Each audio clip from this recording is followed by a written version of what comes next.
नमस्कार साथियों, मैं आपका स्काई क्लासेस परिवार बिजनौर में स्वागत करता हूं। जिस टॉपिक की आज हम शुरुआत करने वाले हैं उस टॉपिक का नाम है संधि। संधि के कुछ स्टार्टिंग के ऐसे फाउंडेशन हैं जो आपके मस्तिष्क में होना अनिवार्य है। संधि को हम कुछ इस प्रकार से पढ़ेंगे कि वो आपके मानसिक पटल पर हमेशा और हमेशा के लिए छप जाएगी। तो देखो इधर ध्यान दीजिए, यदि बात की जाए संधि की तो भैया संधि को हम इंग्लिश में ज्वाइन बोलते हैं। संधि का जो निर्माण हुआ है वो दो शब्दों से हुआ है, सम प्लस धी। तो यहां से पहला क्वेश्चन हमारे सामने यही बनेगा कि संधि का निर्माण कितने शब्दों से हुआ है। यदि हम संधि के निर्माण की बात करेंगे तो संधि का निर्माण दो शब्दों से हुआ है, सम प्लस धी। उसके बाद दूसरा प्रश्न बनता है कि संधि का शाब्दिक अर्थ क्या होगा। यदि संधि के शाब्दिक अर्थ की बात करेंगे तो संधि का शाब्दिक अर्थ होगा मेल, जोड़, संयोग, सुलह और समझौता।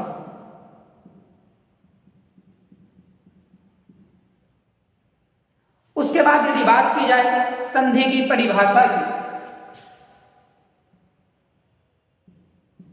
संधि की परिभाषा की यदि बात की जाए तो संधि की परिभाषा अर्थात संधि में होता क्या है, तो ध्यान रखना संधि में भैया दो वर्णों का मेल होता है। संधि में होता क्या है, तो संधि में होगा दो वर्णों का मेल। उसके बाद नेक्स्ट क्वेश्चन बनेगा यहां से हमारा कि संधि कैसा शब्द है।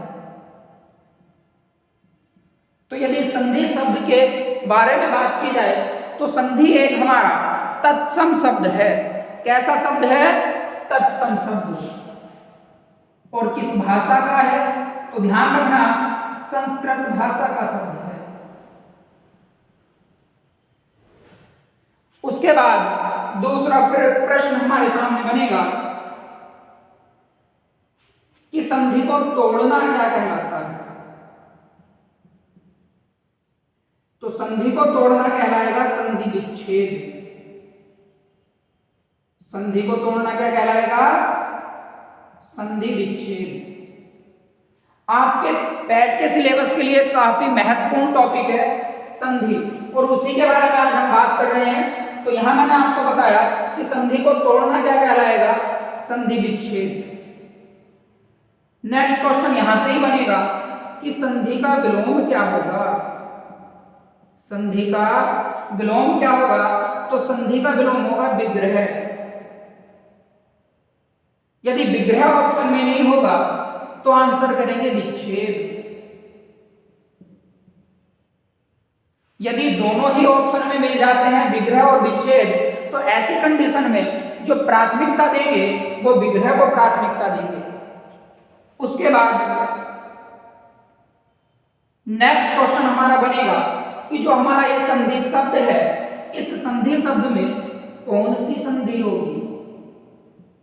संधि शब्द में कौन सी संधि होगी, तो ध्यान रखना इसमें हमारी व्यंजन संधि होगी। कौन सी संधि होगी? व्यंजन संधि। उसके बाद यदि बात की जाए कि संधि का संधि विच्छेद क्या होगा, संधि का संधि विच्छेद क्या होगा, तो सम प्लस धी। संधि विच्छेद क्या होगा? सम प्लस धी। उसके बाद यदि भेद की बात की जाए तो संधि के तीन भेद होंगे। जब कभी भी संधि के भेद की बात आएगी तो आंसर हमारा तीन होगा। कौन कौन से तीन भेद होंगे? सबसे पहले ध्यान रखेंगे स्वर संधि,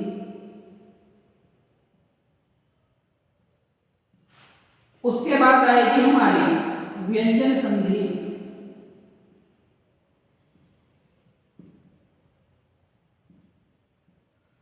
उसके बाद होगी विसर्ग संधि।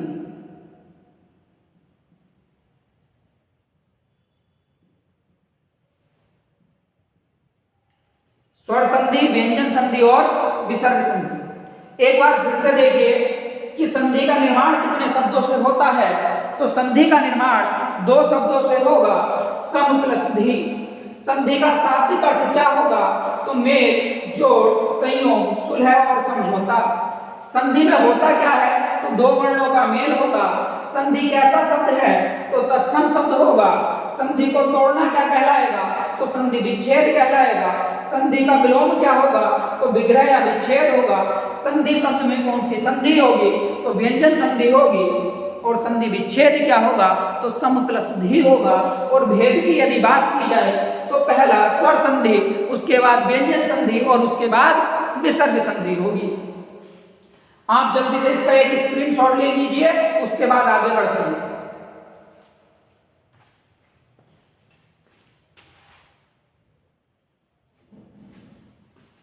अब देखिए, इसको आगे समझते हैं।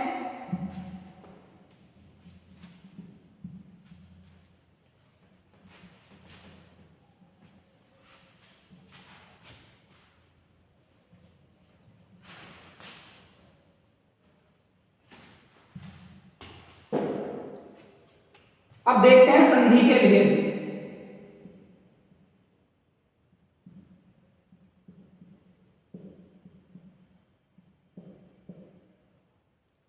यदि संधि के भेद की बात की जाए तो मैंने अभी आपको बताया था कि संधि के कितने भेद होंगे? 3 भेद होंगे। संधि के कितने भेद? 3 भेद। सबसे पहले देखिए, संधि का पहला भेद है हमारा स्वर संधि। पहला भेद कौन सा है? स्वर संधि। दूसरा भेद कौन सा होगा? व्यंजन संधि।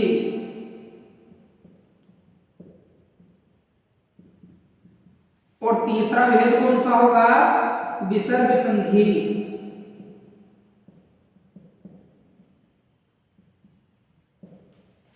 बहुत मजा आने वाला है संधि को पढ़ने में। देखिए, स्वर संधि, व्यंजन संधि और विसर्ग संधि, तीनों की आपस में गहरी मित्रता थी। और इन तीनों की जब आपस में गहरी मित्रता थी तो हुआ क्या कि स्वर संधि, व्यंजन संधि और विसर्ग संधि जजी चौक पर मिलती है। बिजनौर में जजी चौक पर मिलती है और जजी चौक से ये प्लान बनाती है कि आज SRS जाना है घूमने। कहाँ जाना है? SRS। अब हुआ क्या कि स्वर संधि, व्यंजन संधि और विसर्ग संधि साथ में चलते रहे, वार्तालाप इनकी चल रही थी। तो व्यंजन संधि ने स्वर संधि से मालूम किया, व्यंजन संधि ने किससे मालूम किया? स्वर संधि से, कि तुम्हारी क्या विशेषता है। तो स्वर संधि ने कहा कि मेरी विशेषता ये है कि प्लस के पहले स्वर होगा और प्लस के बाद क्या होगा? स्वर होगा। अब जैसे ही स्वर संधि ने विशेषता बताई कि प्लस के पहले स्वर होगा और प्लस के बाद क्या होगा? स्वर होगा, तभी SRS आ जाता है। तो व्यंजन संधि ने कहा कि तुम्हारी ये विशेषता है कि प्लस के पहले स्वर होगा और प्लस के बाद क्या होगा? स्वर होगा। तो स्वर संधि ने कहा कि हाँ बहन, मेरी यही विशेषता है कि प्लस के पहले स्वर होगा और प्लस के बाद क्या होगा? स्वर होगा। अब स्वर संधि ने व्यंजन संधि से कहा कि तुम्हारी क्या विशेषता है? तो व्यंजन संधि ने कहा कि मैं अपनी विशेषता तो बता दूंगी, लेकिन आपको मेरी विशेषता जानने के लिए दावत देनी होगी। तो स्वर संधि ने कहा कि ठीक है। तो व्यंजन संधि ने क्या कहा दावत के लालच में कि मेरी विशेषता ये है कि प्लस के पहले स्वर होगा और प्लस के बाद क्या होगा? व्यंजन होगा। उसके बाद स्वर संधि ने व्यंजन संधि को चिढ़ाते हुए कहा कि कद में तो तुम मुझसे बड़ी हो और विशेषता केवल एक बता रही हो कि प्लस के पहले स्वर होगा और प्लस के बाद क्या होगा? व्यंजन होगा। तो व्यंजन संधि ने तुरंत एक डिसीजन लिया और व्यंजन संधि ने कहा कि प्लस के पहले व्यंजन होगा और प्लस के बाद क्या होगा? स्वर होगा। उसके बाद स्वर संधि ने फिर से व्यंजन संधि को कहा कि बस केवल 2 ही विशेषताएं तुम्हारी। उधर से विसर्ग संधि देख रही थी कि इन दोनों में तो आपसी मतभेद होना स्टार्ट हो गया है। तो उसके बाद व्यंजन संधि ने एक बात और कही, और व्यंजन संधि ने एक बात क्या कही कि प्लस के पहले व्यंजन होगा और प्लस के बाद क्या होगा, व्यंजन होगा। प्लस के पहले व्यंजन होगा और प्लस के बाद क्या होगा, व्यंजन होगा। अब दावत का प्रोग्राम स्टार्ट हो गया। अब स्वर संधि और व्यंजन संधि ने विसर्ग संधि की ओर देखा, तो विसर्ग संधि डर गई, सहम गई। तो विसर्ग संधि ने कहा कि प्लस के पहले विसर्ग होगा, और आप दोनों आपस में जो मतभेद की स्थिति उत्पन्न हो गई थी, आप दोनों मेरे बाद रहेंगे प्लस के बाद। तो प्लस के बाद स्वर होगा और क्या होगा, व्यंजन होगा। अब हुआ क्या, विसर्ग संधि ने कहा स्वर संधि से कि तुम्हारी तो एक ही विशेषता है, और मैंने आपको क्या बताया विसर्ग संधि ने कि प्लस के पहले विसर्ग और प्लस के बाद स्वर और व्यंजन। अब व्यंजन संधि और विसर्ग संधि आपस में मिलकर बोलते हैं कि तुम्हारी यही विशेषता है कि प्लस के पहले स्वर और प्लस के बाद स्वर। तो स्वर संधि ने कहा कि मेरे पास एक जादू है। तो व्यंजन संधि और विसर्ग संधि ने आपस में मिलकर कहा कि बताओ तुम्हारे पास क्या जादू है। तो स्वर संधि ने कहा यदि जादू देखना है तो बिजनौर के स्काई क्लासेस सेंटर पर चलना होगा। तो व्यंजन संधि और विसर्ग संधि ने कहा कि चलो चलते हैं। अब वो जादू क्या था, वो जादू मैं आपको दिखाता हूँ। वो जादू ये था कि प्लस के पहले जो स्वर होगा वो मात्रा के रूप में होगा।